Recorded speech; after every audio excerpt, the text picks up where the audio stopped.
उसका चिन्ह पिता पुत्र पवित्रात्मा के नाम पर आमीन। सर्वशक्तिमान महान परमेश्वर पिता, हम आपको धन्यवाद धन्यवाद धन्यवाद देते हैं। राजाओं के राजा, प्रभुओं के प्रभु, प्रभु यीशु मसीह। आपकी स्तुति हो, आपकी महिमा हो, आपकी प्रशंसा हो, आपकी बड़ाई हो, आपकी जय जयकार हो। प्रभु हम आपको धन्य धन्य धन्य कहते हैं। राजाओं के राजा, प्रभुओं के प्रभु, प्रभु यीशु मसीह।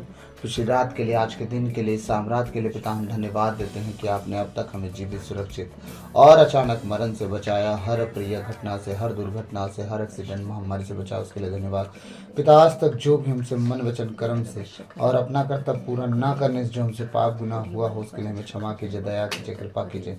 हमें दंड ना दीजिए, हमारे कर्ज गुनाह अपराध क्षमा कीजिए, ताकि हम आपके कहे अनुसार जीवन जिए, पाप गुनाह से दूर रहे, पवित्रताई और खराई में चल सके। इस योग बनाइए सुंदर समय को आपके बलवंत हाथों में देता हूँ। प्रभु अपने लहू में कवर कीजिए, अपने लहू में छुपाइए इस घर को, अपने आप को, अपनी पत्नी बेटी को। प्रभु आपके बेटे बेटियों को और जितने प्रभु आज का संदेश सुने सबको आपके हाथों में देता हूँ। प्रभु अपने लहू का बाड़ा लगाइए। कोई भी दुष्ट की युक्तियाँ, दुष्ट की बातें, दुष्ट का गढ़ उनके जीवन, मन, शरीर, प्राण, मन, बुद्धि, आत्मा, विचारों में कभी काम ना करे। उनके घर घराने में कभी काम ना करे, उनकी चीज़ों में कभी काम ना करे। प्रभु वो सदा सुरक्षित रहे, तेरे लहू में कवर और सिर रहे, पवित्रता और खराई में वो चले और अपने घर के हर एक सदस्यों को चलना सिखा सकें। प्रभु आपकी स्तुति, महिमा, प्रशंसा, बड़ाई हो पिता, आपकी जय जयकार हो। खुदा बंदा आपको धन्य धन्य धन्य कहते। राजाओं के राजा, प्रभु के प्रभु, प्रभु यीशु मसीह। ओ परम प्रधान परमेश्वर, ओ अब्राहम, इसहाक, इजराइल के परमेश्वर, हम धन्यवाद धन्यवाद धन्यवाद देते जब आपके भजन और गीत को गाएं, हमारे जीवन से आपको महिमा मिले। प्रभु आज का हर एक वचन प्रभु मेरी ओर से नहीं, वरन आप स्वयं अपने वचनों के द्वारा हमसे बातचीत करें। प्रभु मेरे मुख पर पहरा बिठाइए, मेरे होठों के द्वारा की रखवाली कीजिए। आज बोलने वाला मैं नहीं, वरन आप स्वयं मुझ में होकर अपने वचनों के द्वारा बातचीत करें। सारी बातों को तेरे चरणों में रखते हुए पिता ये विनती यीशु के नाम से मांगता हूँ, सुनिए और दया से ग्रहण कीजिए। आमीन। जहाँ भी मैं जाऊँ, जहाँ भी मैं रहूँ, तेरा ही सहारा चाहता हूँ, चाहता हूँ, तेरा ही सहारा है, तेरा ही सहारा चाहता हूँ, चाहता हूँ, तेरा ही सहारा है। जहाँ भी मैं जाऊँ, जहाँ भी मैं रहूँ, तेरा ही सहारा चाहता हूँ, चाहता हूँ, तेरा ही सहारा है। हाँ तेरा ही सहारा चाहता हूँ, चाहता हूँ, तेरा ही सहारा है। जग अंधियारा, मन अंधियारा, पाप अंधेरा दिल में है। जग अंधियारा, मन अंधियारा, पाप अंधेरा दिल में है। गिर पड़ूंगा मैं तो प्रभु जी, तेरा ही सहारा है।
यीशु तेरे आने से,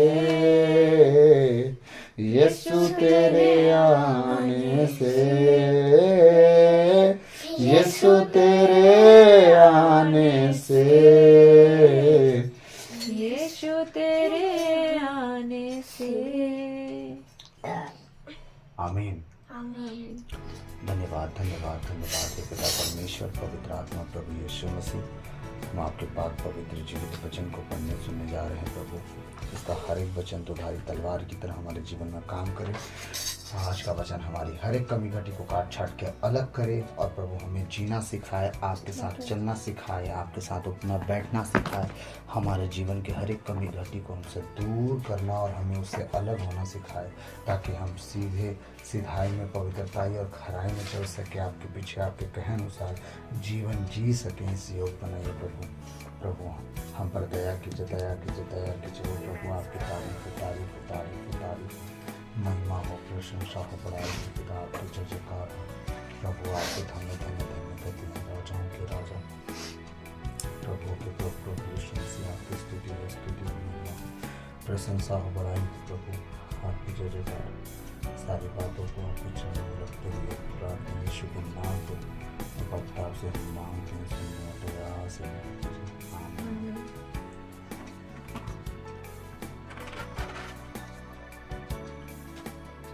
मेरे साथ निकालेंगे इजरा का ग्रंथ, पेज 605,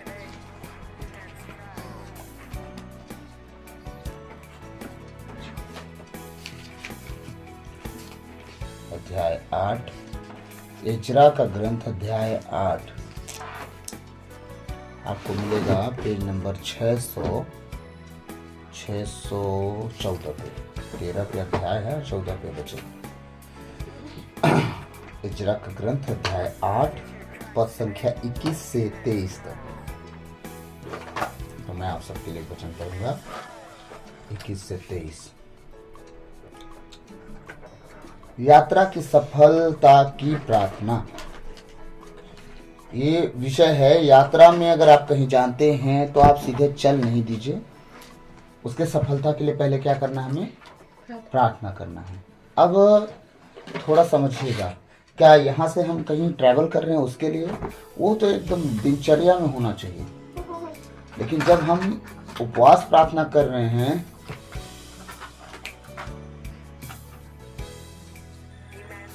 उपवास प्रार्थना में जब हम जा रहे हैं तो हमारी यात्रा कहाँ की है? हाँ, उस सब बातों पे ख्याल रखना है कि उपवास का मतलब है हम दुनिया जहान में जीने के लिए उपवास नहीं कर रहे हैं। उपवास का मतलब है कि हम ऊपर वास करने जा रहे हैं। कहाँ? जहाँ हमारा पिता परमेश्वर रहता है, हम उसकी खोज में एक उपवास कर रहे हैं कि हम वहाँ जा सके। आज का समय, आज का दिन, आप YouTube पे बस इतना लिख के भेज दीजिए, 666 का समय। इतनी वीडियोस आपको मिल जाएंगे उसके हरकतों के, उसके कार्यों के, वो जो कर रहा है उस सब चीज़ों के। वो 666 का चिप लगाने के विषय में हो गया, चाहे कुछ भी हो गया हो, वो सब कुछ इतना तेजी से काम कर रहा है। पाकिस्तान का एक व्यक्ति लगवा भी चुका है, अभी अभी मैं देखा भी उसको। पाकिस्तान का व्यक्ति लगवा भी चुका है उस चिप को। टेक्नोलॉजी का वो अपने आप को क्या बोलते हैं, महारथी बताता है। अब वो इतना कुछ करेगा कि आप जिस टाइम कोरोना था, आप आना जाना आपका हो नहीं पा रहा था, बहुत कंडीशन खराब हो गई थी, ऐसा वो ऐसा सिस्टम ला के रख देगा कि वो जो कहेगा आपको करना पड़ेगा। नौकरी चाकरी बहुत दूर की बात हो गई, मतलब आप वो जो कहेगा वो करना पड़ेगा। आप समझ गए? वो जहाँ चाहेगा आपको मार सकता है, फेल कर सकता है, क्योंकि अगर शरीर में चिप लग गई तो आप किसी और के कंट्रोल में रहेंगे। उसमें बार कोड लगा रहेगा और हर चीज़ का एक्सपायरी होता है। इंसान भी तो बनाता है ना, उसका भी एक्सपायरी हो सकता है। जब परमेश्वर खुद इंसान को बनाए वो एक्सपायर हो सकता है, तो इंसान जिस चीज़ को बनाएगा क्या वो एक्सपायर नहीं होगा? वो जब चाहेगा कर सकता है, जो चाहेगा वो कर सकता है। इसीलिए इन सब बातों का ध्यान रखते हुए हमारी तैयारी किस बात की होनी चाहिए, हम इस विषय में चल रहे हैं। उपवास का मतलब क्या है? ऊपरवास। हाँ, यहाँ नहीं, स्वर्ग में। प्रभु का एक जन था, अपने प्रचार में उन्होंने कहा कि उपवास का मतलब धरती पे नहीं, हम स्वर्ग जाने की तैयारी कर रहे हैं। हमारा प्रभु जो स्वर्ग से आने वाला है उसके लिए हम अच्छी दुल्हन बन के तैयार कर रहे हैं खुद को, ताकि वो तैयारी हमारे जीवन में सही बनी रहे और हम कंप्लीट होके चलने वाले, उठने बैठने वाले और आगे बढ़ने वाले बन सके। इसलिए उपवास जरूरी है। तो आइए हम प्रभु का वचन पढ़ेंगे। इज़रा का ग्रंथ अध्याय 8 पद संख्या 21 से लेके 23 तक।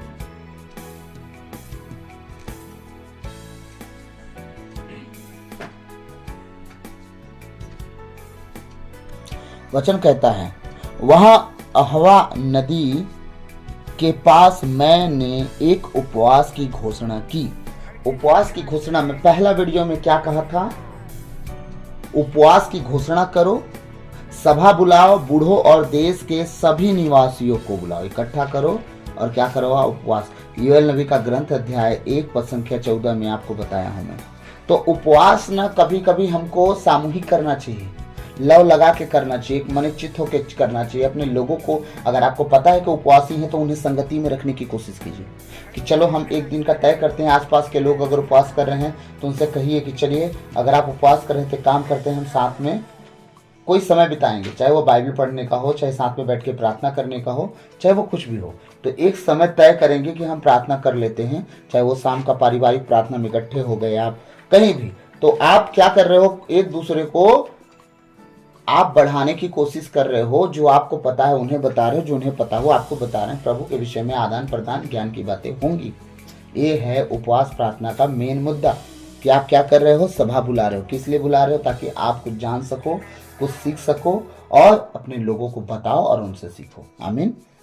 प्रभु का वचन कहता है, वहां अहवा नदी के पास मैंने एक उपवास की घोषणा की, जिसे हम अपने ईश्वर के सामने दीन बने और उस से प्रार्थना करें कि हमारी और हमारे परिवारों की यात्रा सफल और हमारी सारी संपत्ति सुरक्षित हो। हमारी परिवारों की यात्रा सफल। हम कहाँ की तैयारी कर रहे हैं?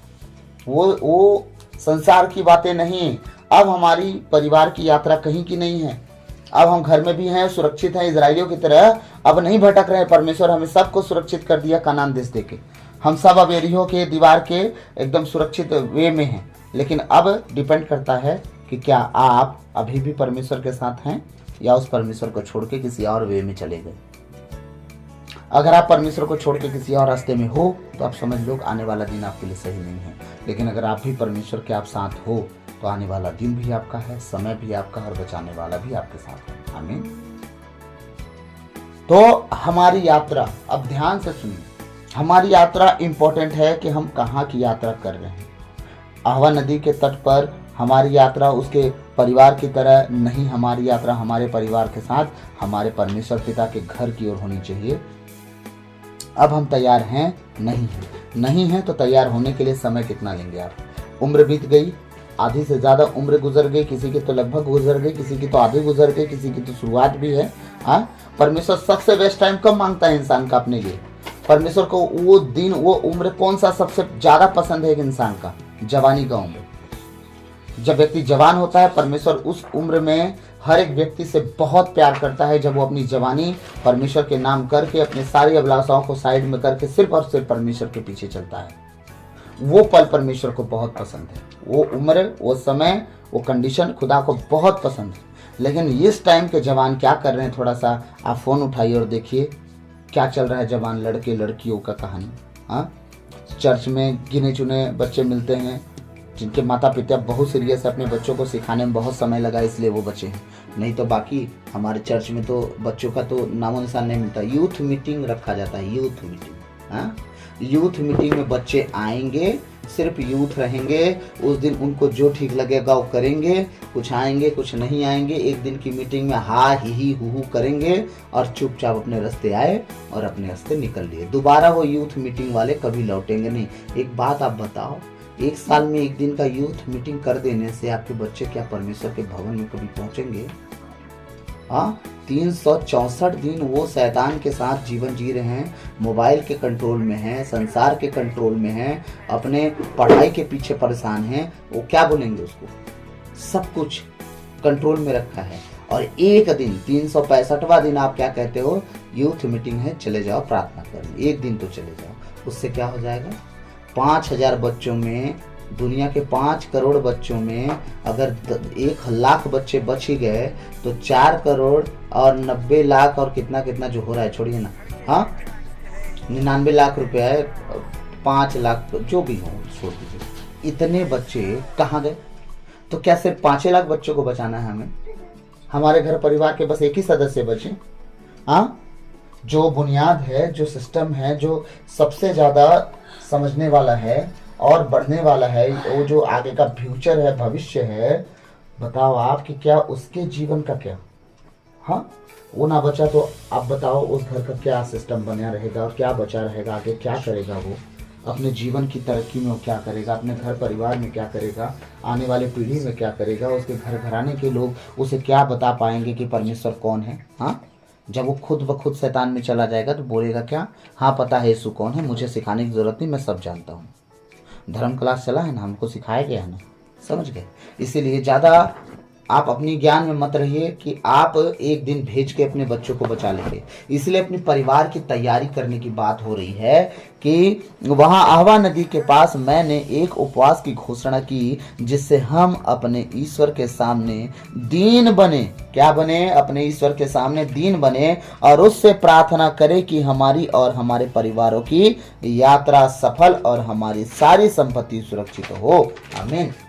हाँ, परमेश्वर के सामने घमंडी नहीं कि हमें सब पता है, हमें सब पता है, हम सब जानते हैं, हमें कुछ जानने की जरूरत नहीं, हमें सब पता है। वो कहता है दीन बनकर परमेश्वर के सामने उपस्थित होना है, ताकि दीनता के साथ जब हम प्रार्थना करें तो हमारी प्रार्थना को सुने और हमारे साथ साथ हमारी संपत्ति भी सुरक्षित रहे। कौन सी संपत्ति? कौन सा धन इकट्ठा करना है हमें? हमें संसार का धन नहीं इकट्ठा करना है, हमें धन इकट्ठा करना है स्वर्ग में। तब बहुत जन क्या बनते हैं? बुद्धिमान। बोलेंगे ज्यादा होशियार बन गया है। जीने के लिए पैसे की जरूरत है, जीने के लिए पैसों की जरूरत है, पैसों के लिए जीने की जरूरत नहीं है। हाँ, आप जब पैसों के लिए जीते हो, आप समझ लेना कि धन बड़ा जोखिम है, बाइबल कहती है। और बाइबल से बाहर व्यक्तियों को तो कुछ समझाना व्यर्थ है हमारे लिए, हम फिर आपके लिए वचन नहीं सुना रहे हैं। लेकिन जो बाइबल के अंदर रह के जीते हैं, कंट्रोल में है, बाइबल के कंट्रोल से बाहर नहीं है, वो आप याद रखो। जो मैं बोल रहा हूँ आपके समझ में आ रहा होगा। अगर आप परमेश्वर की दया के अनुसार जीना चाहते हो तो आप याद रखना, आप कहोगे कि परमेश्वर तू इतना दे कि आज दिन भर की रोटी मेरी चल जाए। कल अपना चिंता कल खुद कर लेगा, क्योंकि कल तूने बनाया है, वो कल अपना चिंता करेगा, क्योंकि मेरा काम नहीं उसका चिंता करने का। जब इजरायली मिस्र से निकले थे तो खाना पीना बना के नहीं निकले थे कि 40 साल के लिए मैं खाना बना ले रही हूँ, टोकरी में रख रही हूँ, जब जब रुकेगा तंबू तब तब आटा फटाक से गूंथूंगी, झाड़ी में से लकड़ी छीन के लाऊंगी, बीन के लाऊंगी, फटाक से रोटी सेक लूंगी। ऐसा नहीं था। परमेश्वर हर दूसरे दिन के लिए उसने कहा मन्ना बरसेगा, जिसको जितना जरूरत हो उतना ही ले, उससे ज़्यादा मत बटोरे। तो जिसने ज़्यादा बटोरा उससे कम नहीं, मतलब बहुत नहीं निकला, जो कम बटोरा उससे ज़्यादा नहीं निकला। तो ये सब बातें थी। परमेश्वर बहुत सी बातें अपने वचन में कहता है। अगर हम कुछ भी बातें अगर अलग वे में जाएं तो हमारा पूरा दिन समय निकल जाएगा, लेकिन हम उन बातों का वर्णन नहीं कर सकते। लेकिन हमारा तैयारी जो होना चाहिए, हम उसके विषय में बात आज कर रहे हैं। वो कह रहा है उपवास की घोषणा करो कि जिससे हम अपने ईश्वर के सामने दीन बने और उससे प्रार्थना करें कि हमारी और हमारे परिवारों की यात्रा सफल और हमारी सारी संपत्ति सुरक्षित हो। हमारी सिर्फ देखिए, आप अपने लिए नहीं जी रहे हो, परमेश्वर ने कहा अपने भाई के लिए प्रार्थना करना। अब हमारा भाई कौन है? माँ से पैदा हुआ है वही? नो, हर एक बपतिस्मा लिया हुआ, प्रभु के लहू में छुपाया हुआ, गाड़ा गया और जी उठने वाला। जिस तरह विश्वास करते हम हैं, उस तरह अगर वो विश्वास करता है, उसके लहू में सहभागी, उसके देह में सहभागी होने वाला हर एक व्यक्ति आपका भाई, आपकी बहन है। अगर आप उससे देखते हो कि वो ठीक नहीं चल पा रहा है परमेश्वर के साथ, तो उसके लिए आपको काम है प्रार्थना करना, ताकि आपकी तैयारी हो सके। और यही है स्वर्गीय धन जो आप इकट्ठा कर रहे हो। कहाँ के लिए? स्वर्ग के लिए, संसार के लिए नहीं, स्वर्ग के लिए अपना धन इकट्ठा करो, सुरक्षित रखो उसे, परमेश्वर के हाथ में दो। वो हमारा बहुत अच्छा अकाउंटेंट है, वो हर चीज़ का बहुत अच्छे से लेखा लेता है। जैसे कल मैंने बताया, आप जैसा बीज बोते हो वैसा फल काटते हो। आप जो भी करते हो परमेश्वर उसका सबका प्रतिफल देता है। परमेश्वर में की हुई मेहनत कभी जाया नहीं जाती, व्यर्थ नहीं जाती। आप किसी एक ऐसे व्यक्ति के लिए प्रार्थना करो जो किसी काम का ना हो दुनिया की नज़र में। आप याद रखना कि आपका प्रार्थना भी बेतुका नहीं है। आप उस व्यक्ति के लिए प्रार्थना करो जो पूरी दुनिया जिसको गाली दे रही है। आप समझ लो कि आप ऐसा काम कर रहे हो जिसकी ऐसा कोई नहीं करता। आप याद रखना कि जिस तरह निनवे शहर बचाया गया परमेश्वर की नज़र में बुरा होने के बाद भी, आपकी वो प्रार्थना के कारण परमेश्वर, वो बचे आदमी ना बचे अलग मैटर है, लेकिन आपकी उस प्रार्थना के कारण उसने कहा ना कि अपनी मोतियों को सूअरों के सामने मत फेंको। हाँ, याद रखिएगा, उनके सामने नहीं फेंकना है। उनको जाके आप प्रार्थना करके वचन सुनाओगे, बेटा सुधर जा, दारू मत पी, वो गाली देके चला जाएगा, भगो यहाँ से। हाँ, आपको परमेश्वर के सामने उसको प्रार्थना में रखना है कि आपका परिवार का सदस्य क्या हो गया, कौन सा भाई गड़बड़ हो गया।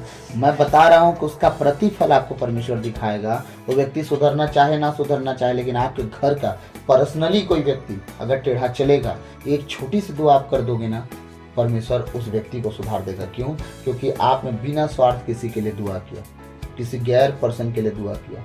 मैं आज तक किसी वजह में, किसी विषय में किसी से प्रार्थना के लिए मैं ना नहीं करता, लेकिन उन व्यक्तियों से बिल्कुल चिढ़ जाता हूँ जिनके जीवन में बड़े काम होते हैं परमेश्वर की एक छोटी सी दुआ से।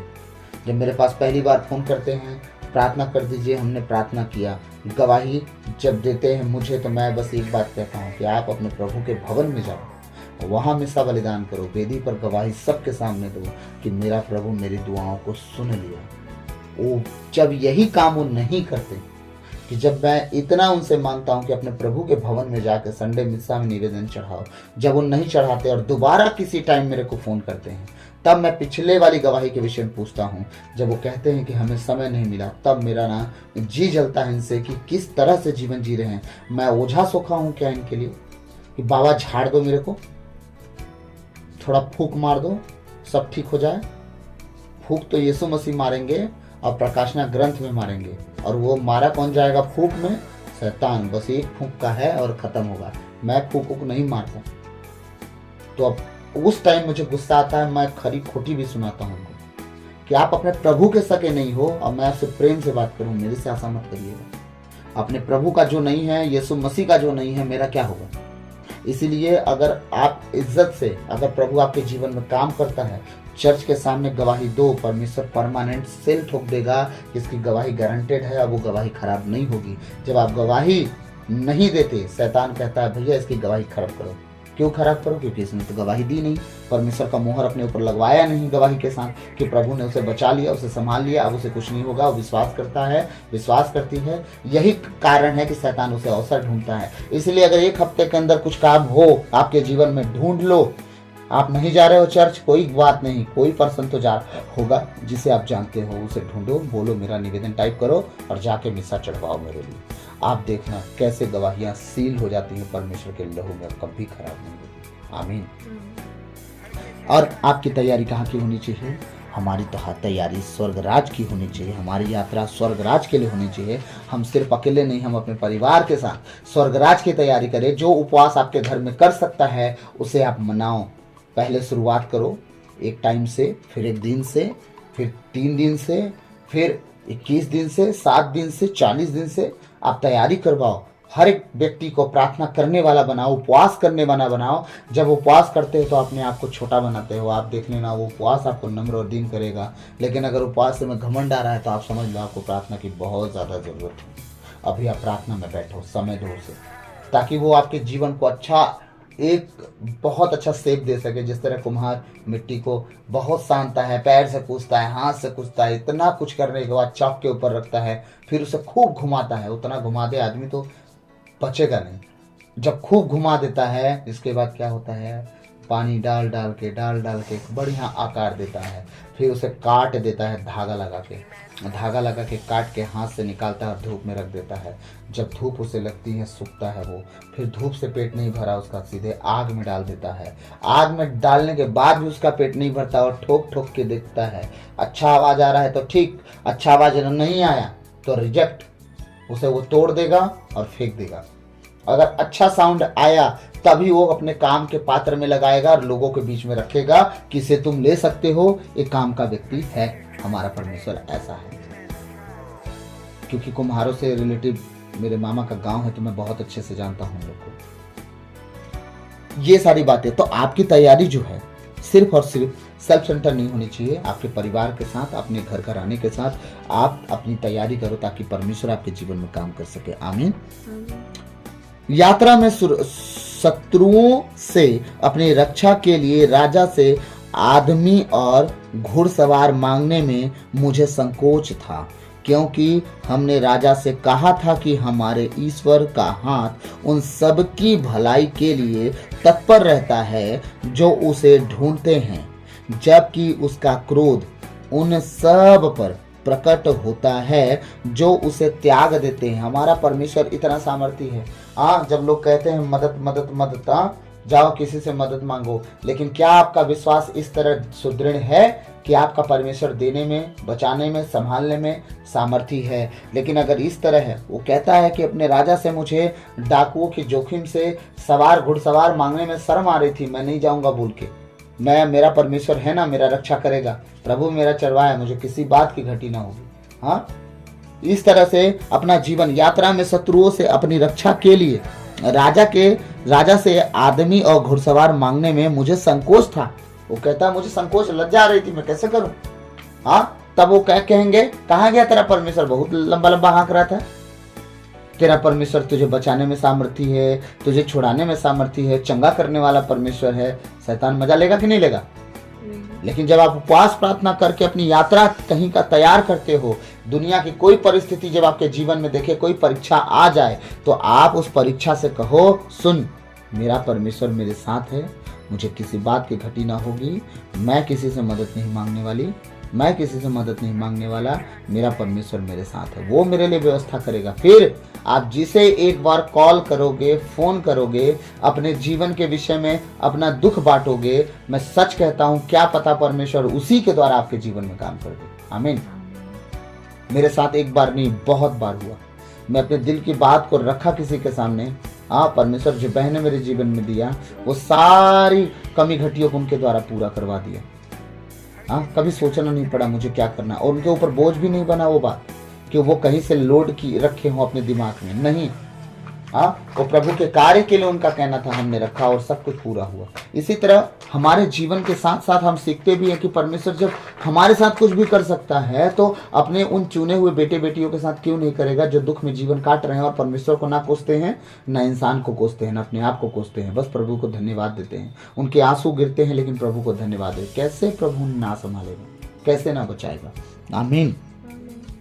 यात्रा में शत्रुओं से अपनी रक्षा के लिए राजा से आदमी और घुड़सवार मांगने में मुझे संकोच था, क्योंकि हमने राजा से कहा था कि हमारे ईश्वर का हाथ उन सब की भलाई के लिए तत्पर रहता है। हमारे ईश्वर का हाथ उन सब की भलाई के लिए तत्पर रहता है जो उसे ढूंढते हैं। हमारे परमेश्वर का हाथ उस हर एक व्यक्ति के लिए तत्पर है जो उसे ढूंढता है। जो नहीं ढूंढता है, आप दावा मत करो कि आप क्रिश्चियन हो, आप इतना दावा कर दो कि आपको एक ठो ओझा सोखा वाला प्रभु चाहिए ताकि आपका काम बस बीच बीच में छूमंतर करते रहे आपके लिए। आप ये मत कहना कि आप ईसाई हो और प्रभु के लोग। नो नो नो नो, आप यहाँ पे एक ओझा सोखा वाला बाबा खोज रहे हो जो समय पे आपका काम करे, इसके बाद अपने रास्ते और वो अपने रास्ते। प्रभु तू जा जहां आया था वहां, जब मेरे को काम लगेगा मैं तेरे लोगों को 100-200 रुपए पकड़ा के अपना प्रार्थना निवेदन करवा लूंगी। समझ गए? ऐसे लोग परमेश्वर के राज्य के कभी वारिस, अधिकारी छोड़ दो, वारिस नहीं हो सकते। अधिकार रखने का तो बात छोड़ दो। एक होता है ना लायक बेटा, एक नालायक बेटा को अधिकार नहीं दिया जाता, वो बस वारिस का नाम होता है। लेकिन जो लायक होता है बेटा, बचपन से ही उसको अधिकार दिया जाता है, ये तुम्हारा है, तुम्हारा है, तुम्हारा है, तुम्हें से करना, उसको ऐसे बता देना, वो अधिकार की बात अलग हो गई। आमीन। तो कहा जा रहा है क्योंकि हमने राजा से कहा था कि हमारे ईश्वर का हाथ उन सब की भलाई के लिए तत्पर रहता, उन सब की भलाई के लिए जो उसे ढूंढते हैं, जबकि उसका क्रोध उन सब पर प्रकट होता है जो उसे त्याग देते हैं। अब आप समझो कि जिस विषय में पहले मैं बात किया कि आने वाला दिन कितना खतरनाक है, यीशु मसीह पूरी मानव जाति के लिए मरे कि एक इसराइलियों के लिए मरे बस? पूरी मानव जाति के लिए। अब पूरी मानव जाति परमेश्वर का नाम कितना विरोध से लेती है। पूरी दुनिया एक तरफ, यीशु मसीह की बात एक तरफ। आप बोलो सत्संग में जा रहे हैं, आप बोलो कीर्तन में जा रहे हैं, आप बोलो जहां जा रहे हैं, ठीक है, कोई आपको नहीं रोकेगा। लेकिन जब आप बोलते हो चर्च, आपकी तरफ थोड़ा गजब नजर से देखा जाता है। चर्च क्यों? इतने देवी देवता कम पड़ गए तुमको, विदेशी भगवान खोज रहे हो तो? और जब आप यीशु मसीह का नाम ले देते हो तब तो ज्यादा चिढ़ हो जाती है शैतान को। तब लोगों का एक्सप्रेशन, उनके चेहरे का रवैया, सब कुछ बदल जाता है। होश उड़ जाता है कि ये क्या बोल रही है। ऐसा लग रहा जमीन नीचे से खिसक गई और आसमान फट गया हो, सारे बाढ़ पानी उन्हीं के सर पे गिर रहा हो। जब जीसस क्राइस्ट का नाम ले लिया जाता है तो भाई उसने क्या किया आपके साथ, बताओ। बाइबल कहती है पूरे मानव जाति के लिए वो अपना जान दिया। कोई दुनिया का ऐसा ईश्वर है जो मानव जाति के लिए अपनी मृत्यु दिया हो, अपनी जान दिया हो और कहा हो, दावा किया हो कि मैं तुम्हारे लिए मर रहा हूं? दुनिया में कोई ईश्वर हो तो बताओ आप हमें। हाँ, आप बताओ कि उसने कभी कहा गाली देना किसी को? उसने कहा कभी गुटखा खाना, कभी बीड़ी पीना, सिगरेट पीना, नशा करना? कुछ लोग अपने हिसाब से बाइबल चलाते हैं, अपने हिसाब से। अंगूरी के मतवाले मत बनना, प्रभु ने खुद कहा है। तुम्हारी बुद्धि भ्रष्ट हो जाएगी शराब पीने से। और लोग कहते हैं नहीं तो कल्चर में कुछ नहीं है, ये ढकोसलाबाजी चल रहा है बस।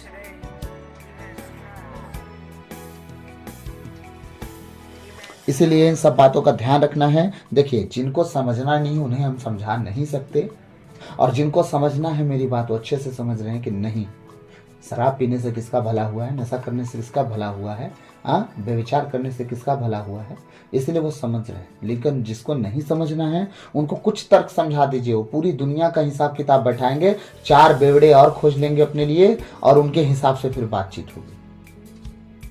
प्रभु का वचन क्या कह रहा है? जो उसे ढूंढते हैं जबकि उसका क्रोध उन सब पर प्रकट होता है जो उसे त्याग देते हैं। तो अंत के दिनों में किस पर क्रोध परमेश्वर का प्रकट होने वाला है बताइए?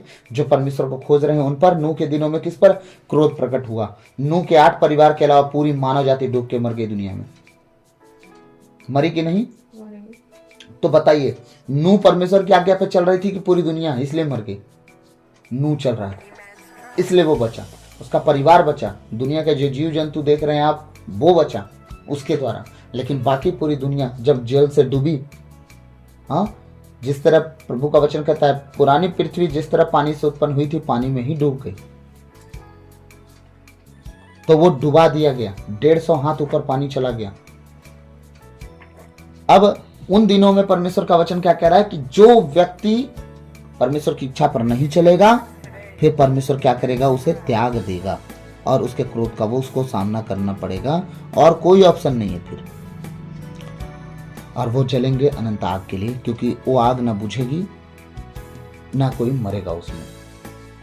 आगे वचन कहता है, इसलिए यह वरदान मांगने के लिए हमने उपवास घोषित किया और ईश्वर ने हमारी यह प्रार्थना स्वीकार भी कर ली। देखिए, उपवास घोषित किस लिए किया गया? कि अब वो कुछ मांग सके। परमेश्वर आपको खाली पेट कभी देखना नहीं चाहता बिना कारण। अगर आप उपवास किए हो तो राजा के सामने बैठे हो भाई, उपवास करके राजा धीराज के सामने बैठे हो, आप स्वर्ग की तैयारी पे हो। अगर राजा धीराज के सामने बैठ के आप उपवास कर रहे हो और आप अपना मुंह बंद करके हो, तो सोच के देखो कि आप गड़बड़ हो, परमेश्वर गड़बड़ नहीं है। परमेश्वर आपको देना चाहता, आप लेना नहीं चाहते, तो गलती आपकी है।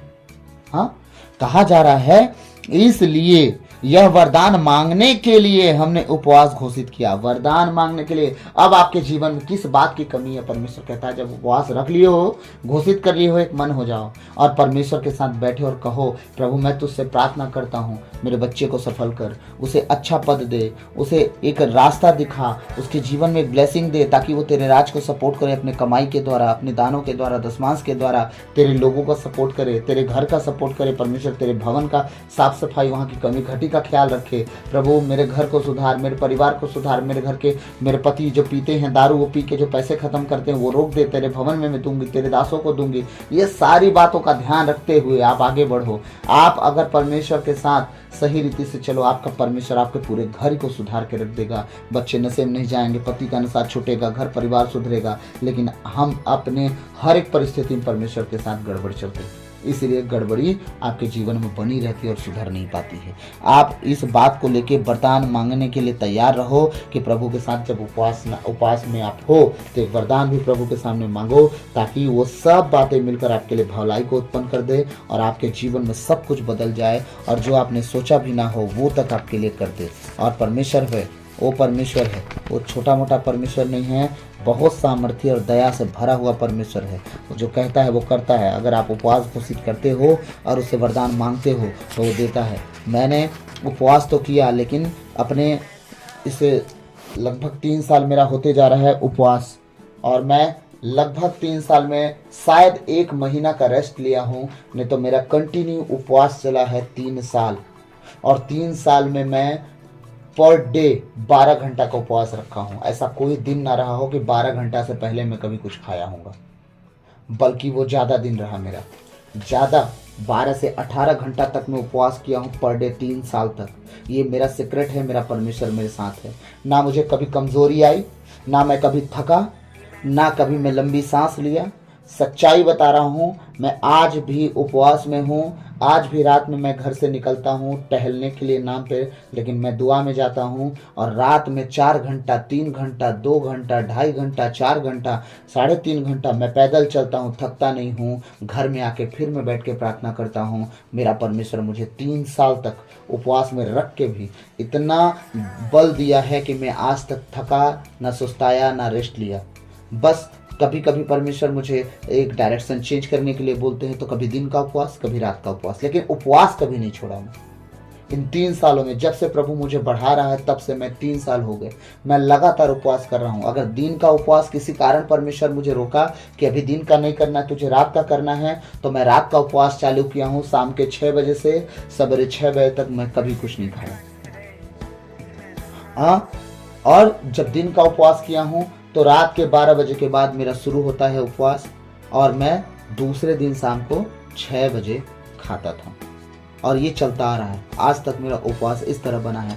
तो आप उपवास के लिए दिल में एक बात तो रखो कि प्रभु मैं तेरे साथ रहना चाहता हूँ, रहना चाहती हूँ। मैं ये रखा कि प्रभु तू कुछ दे ना दे, लेकिन मैं तेरे साथ जीना चाहता हूँ। मुझे अपना बल दिखा कि मैं तेरे साथ कैसे जीऊँ। हाँ, मैं कभी रात में नहीं जग सकता था पूरा रात। मेरे जीवन का रिकॉर्ड है कि मैं अपने गांव, अपने घर में रह के, किसी की शादी में जाके ऐसा कभी नहीं हुआ कि पूरी रात जगा हूँ और बिना सोए। लेकिन जब प्रभु को जाना, मैं नींद क्या होता है भूल गया। 3 घंटा, 4 घंटा सो के, 2.5 घंटा सो के मैं जीवन बिता रहा हूँ और खुश हूँ। मैं कभी कुछ नहीं दिक्कत हो रही है, एकदम मस्त हूँ। कहते हैं लोग बीमारी हो जाएगी, मैं जानता हूँ प्रभु से बड़ा कोई नहीं है। बीमारी किसी जीवन का हिस्सा नहीं हो सकता। अगर 3 साल हो गए मेरे को जीते, अब तक में कुछ ना कुछ तो इफेक्ट निकल ही जाता। 3 साल से मैं इसी जीवन को जी रहा हूँ कंटिन्यू, 4 घंटा, 3 घंटा, 5 घंटा, 6 घंटा सो के, लेकिन उससे ज़्यादा नहीं सो पा रहा हूँ। लेकिन मेरा परमेश्वर कभी मुझे कमज़ोर नहीं होने दिया। और ये मेरे परमेश्वर का एक अद्भुत मेरे जीवन में गवाहियाँ बहुत है, लेकिन एक उपवास से रिलेटिव गवाही दे रहा हूँ मैं। इसलिए मेरा परमेश्वर मेरे साथ है। मेरा विरोधी ना शरीर हो सकता है, ना विचार हो सकते हैं, ना डेविल का कोई चाल हो सकता है। क्यों? अगर आप परमेश्वर की इच्छा के अनुसार चलो, परमेश्वर प्रधान दूत मिखाइल को ऐसे ही नहीं छोड़ता है। वो जानता है कि मेरे बेटे बेटी का गवाही खराब होने ना पाए, और वो तलवार जलजलाहट ज्वालामयी तलवार लेके वो नियुक्त रहते हैं, क्योंकि परमेश्वर ने खुद कहा मैं पिता के पास जाऊंगा, तुम्हारे लिए दूसरा सहायक भेजूंगा, सदा तुम्हारे साथ रहेगा। और वही सहायक परमेश्वर का आत्मा जो मेरे साथ, हम सब के साथ सदा रहता है, वो सदा मदद करता है। बस आप प्रार्थना करके कुछ मांगते नहीं हो तो आपकी गलती है। मैंने कहा प्रभु मुझे तेरे साथ रहना है, अब ये जीवन तेरा है, मुझे जैसा चलाना है चला। मैं सच कहता हूँ, परमेश्वर से कभी किसी बात को लेकर फोर्स नहीं करता। प्रभु तेरी इच्छा हो तो हो, ना हो तो ना हो, लेकिन बस तेरी उपस्थिति मुझसे दूर ना हो, तेरे साथ में चलूँ। कुछ बातों में उलझ जाता हूँ तो थोड़ा मैं खुद परमेश्वर से दूर होता हूँ, मेरा परमेश्वर मुझसे दूर नहीं होता है। मैं चीज़ों में भटक जाता हूँ, उलझ जाता हूँ, ये वो फलाना ठिकाना। लेकिन अब कुछ दिनों से ये भी माइंड सेट है कि नहीं, इन उन बातों में जाने से कुछ मतलब नहीं, क्योंकि अभी जो आने वाला दिन है ये बहुत बुरा है। कब रैप्चर हो जाएगा किसी को पता नहीं, कब से 666 का चिप लग जाएगा किसी को पता नहीं, कब वो सताव चालू हो जाएगा किसी को पता नहीं। आप अभी अपने घर से बाहर निकलो और देखो कि दुनिया में चल क्या रहा है, सब कुछ आपको समझ में आ जाएगा। मैं रैप्चर के ऊपर 23 घंटा वचन लिखा, 23 घंटा, उसमें 24 घंटा में मैं 2 घंटा सोया, और मान लीजिए कि आप 20 घंटा मैं वचन में बैठा रहा, बाइबल को छांटता रहा और उसमें से वचन निकालता रहा, और इतने वचन निकले कि टोटली 5 से 6 पेज हो गए वो पूरे वचन। इतने वचन बाइबल में मुझे मिल गए रैप्चर के विषय में, उत्पत्ति से लेकर प्रकाशना ग्रंथ तक। 20 घंटा मैं वचन तैयार किया हूँ, उसमें से 1 घंटा सोया हूँ और 23 घंटा जगा हूँ। और जो 2 घंटा था मेरा, चाहे मैं नहाने गया हूँगा या वॉशरूम के लिए गया हूँगा या इधर उधर के थोड़ा उधर बातों में अगर इधर उधर उलझा हूँगा, तो वो 2 घंटों को मैं रख रहा हूँ, लेकिन टोटली 20 घंटा मैं एक जगह पे था और उस वचन को तैयार किया था और प्रभु के भवन तक लेके गया। प्रभु के लोगों को 3 दिन समाचार सुना और 1 पेज खत्म नहीं हुआ।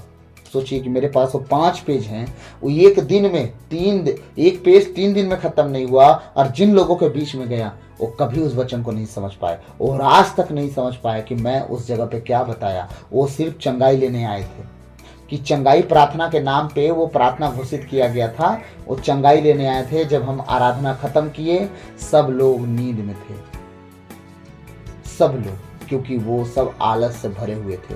कुछ लोग कहते हैं कि प्रार्थना में शक्ति होती है तो लोग सोते नहीं थे। यीशु मसीह की प्रार्थना में शक्ति नहीं थी क्या? हाँ, खून से भरा पसीना टपक रहा था उसका और उसके चेले सो रहे थे। जब मति भ्रष्ट हो जाती है, और याद रखिएगा जब आपको कुछ नहीं सूझता है, सिर्फ अपने बारे में जब आप सोचते हो, तब यही होता है आपके साथ। क्योंकि चेलों का कहना था जो सब कुछ छोड़ के तेरे पीछे हो लिया उसे क्या मिलेगा? हाँ, उसे क्या मिलेगा तेरे पीछे? उन लोग को अभी भी चिंता थी कि तेरे पीछे तो हम हो लिए, हमें क्या मिलेगा? हाँ, चर्च में आए हैं, प्रार्थना में आराधना में सब कर लिए, हमारा चंगाई छुटकारा मिला कि नहीं मिला? गवाही देना नहीं है। सर का दर्द ठीक हो गया, लेकिन अभी चेक कर रहे हैं सर का दर्द है कि गया, देखती हूं मैं शाम तक वो आ गया।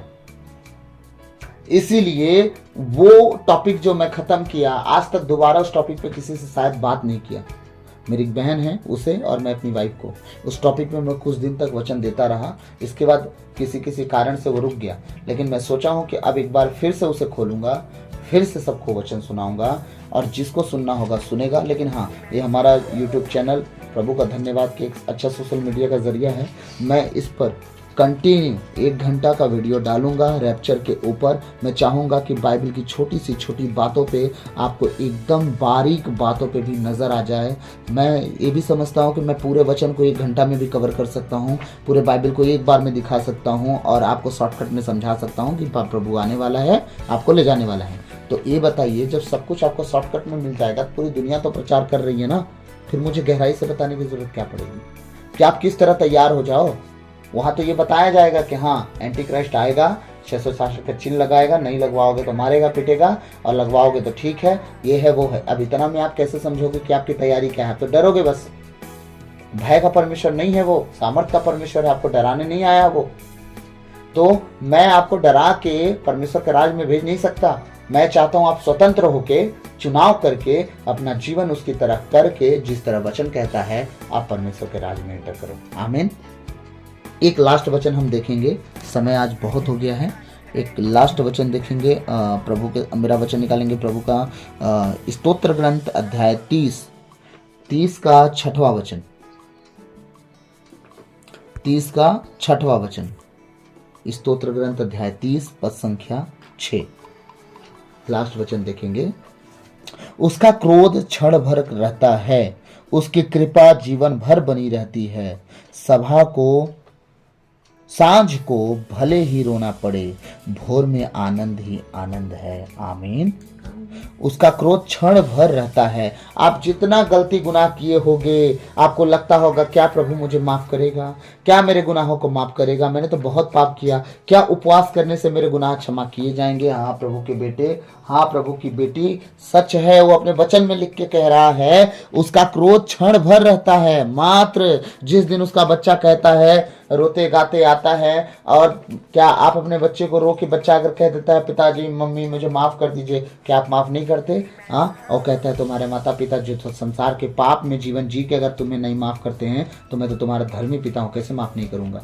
हाँ, अगर वो कहता है कि उसका क्रोध क्षण भर का है तो सच में है। अगर ना होता तो आज मैं आपके साथ शुभ समाचार नहीं बांटता। प्रभु के जानने के बाद, बपतिस्मा लेने के बाद मैंने कितनी बार गुनाह किया, एक ही गुनाह को बार बार बार बार बार बार। क्या उसका क्रोध क्षण भर का ना होता तो क्या मुझे माफ करता वो? हाँ, मैं उससे जब जब माफी मांगा उसने मुझे दिया। हाँ, कुछ बातों में मैं भी दुखी हुआ क्योंकि जो बीज मैंने बोआ उसका फल काटा हूँ। लेकिन अब ऐसा नहीं है, मैं अच्छा बीज बो रहा हूँ खुदा के साथ। उसके बेटे बेटियों को सुसमाचार सुना रहा हूँ। हाँ, उन्हें सही रास्ते पे खरा सुसमाचार देना चाहता हूँ मैं। कान की खुजली मिटाने के लिए नहीं, मांगो तो दिया जाएगा। सोना घर गाड़ी बंगला नहीं देता हूँ मैं परमेश्वर के राज्य का अधिकारी बनाना चाहता हूँ सबको। यही खोज है। और मैं हर सुसमाचार में लास्ट में घूम फिर के मैं सिर्फ स्वर्ग की तैयारी की बात करता हूँ, बाकी चीजों को साइड में रख के।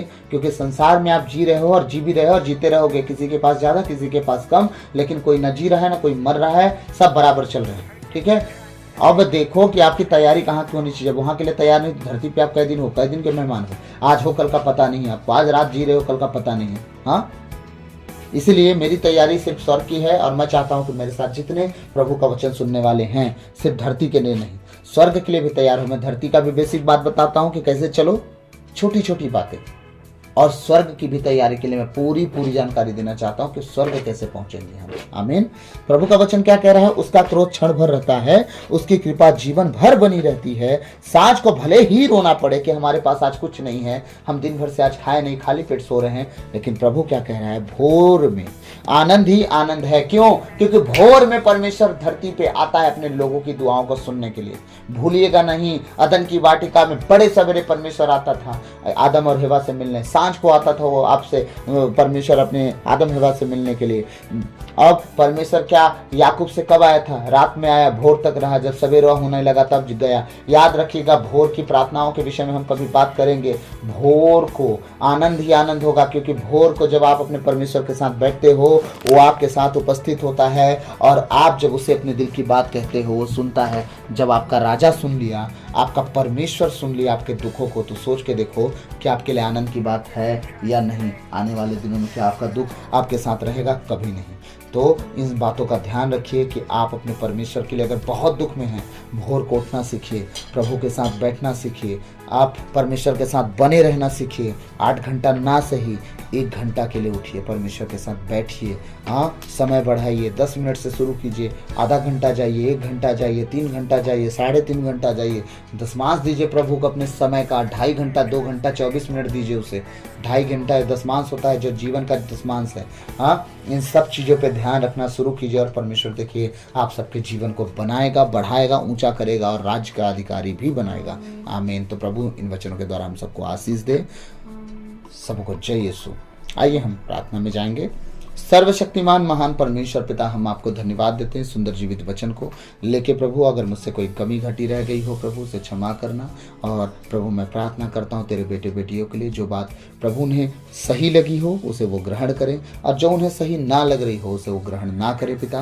क्योंकि तूने कहा है अपने वचनों में कि जो तुम्हारे लिए उचित है बोला जाए। अगर जो तुम्हें लगे कि ये तुम्हारे लिए, उसे ग्रहण करो, और जो तुम्हें लगे कि तुम्हारे लिए नहीं, इसे ग्रहण मत करो, उसके लिए विवाद मत करो पिता। मैं प्रार्थना करता हूँ इनके जीवन में जो बात आज सही हो वो काम करे, और जो बात इनके लिए ना हो, जिसके लिए वो तैयार खुद हो और मैं नेगेटिव बोला हूँ, उसके लिए वो कभी रिसीव ना करें पिता। मैं प्रार्थना करता हूँ कि सही रीति से वो चलते रहें पिता। तेरे कहे अनुसार इनका जीवन हो, पवित्रताई और खराई में चलें, और प्रभु तेरे लहू में कवर और सील हो प्रभु। पाप गुनाह से दूर हैं, अपने घर घराने के साथ प्रभु तेरे पीछे चलने वाले हों, और सभा बुला के प्रभु उपासना की घोषणा करें, और परमेश्वर तुझसे मन्नत माने। और मैं प्रार्थना करता हूँ कि जितने उपवास में हैं इस 2024 के 40 में परमेश्वर पिता, हर एक की मन्नतें तू पूरी करना, और वो मन्नत घुमा फिरा के स्वर्ग राज का हो पिता। मैं प्रार्थना करता हूँ कि जीवन की कमी घटियों को दूर करना। ऐसा ना हो कि सिर्फ और सिर्फ अपनी गरीबी और अपनी बीमारी, अपनी लाचारी, अपने बच्चों के हर एक परिस्थिति को देख देख के वो अपने आप को परमेश्वर तुझसे दूर कर लें, ऐसा होने ना पाए। सब उनकी गवाहियों को ठीक कर पिता, ताकि वो तेरे खोजी बने अपने घराने के साथ। ओ खुदावंद, मैं धन्यवाद देता हूँ पिछली रात, आज दिन, इस साम्राज्य के लिए। क्या आपने हमें संभाला, बचाया, जीवित रखा, नया दिन दिखाया और आज की शाम रात के लिए पिता मैं प्रार्थना करता हूँ जब तेरे साथ उपस्थित रहूँ, तेरी आत्मा से परिपूर्ण होकर चलूँ। सारी बातों को तेरे चरणों में रखते हुए बिनती नाज़रत के यीशु मसीह के मीठे और मधुर नाम से बर्ताव से मांगता हूँ, सुनिए और दया से ग्रहण कीजिए। आमीन। क्रूस का चिन्ह पिता पुत्र पितात्मा के नाम पर। आमीन। तो सबों को जय यीशु। प्रभु आप सबको आशीष दे। God bless you all. Channel को लाइक कीजिएगा, सब्सक्राइब कीजिए और अपने घर परिवार के सदस्य को शेयर कीजिए, क्योंकि आने वाले दिनों में और अच्छी अच्छी गहरी बातें हमें मिलेंगी और परमेश्वर हम सबको इन वचनों के द्वारा, इस चैनल के माध्यम के द्वारा प्रभु हम सबको बचाएगा, छुड़ाएगा, संभालेगा और आगे लिए चलेगा। इसलिए मैं आप सबसे रिक्वेस्ट करूँगा कि चैनल को सब्सक्राइब करके अपने भाई बहनों के पास भेजें, ताकि सब्सक्राइब करने के बाद जब मैं वीडियो डालूं तो सबसे पहला वीडियो आपके मोबाइल पे जाए और आपका घर परिवार सब वो वचन सुने एक मत होकर सामने, ताकि आप सबको आशीष दे। आमीन। सबों को जय Yeshu. God bless you all.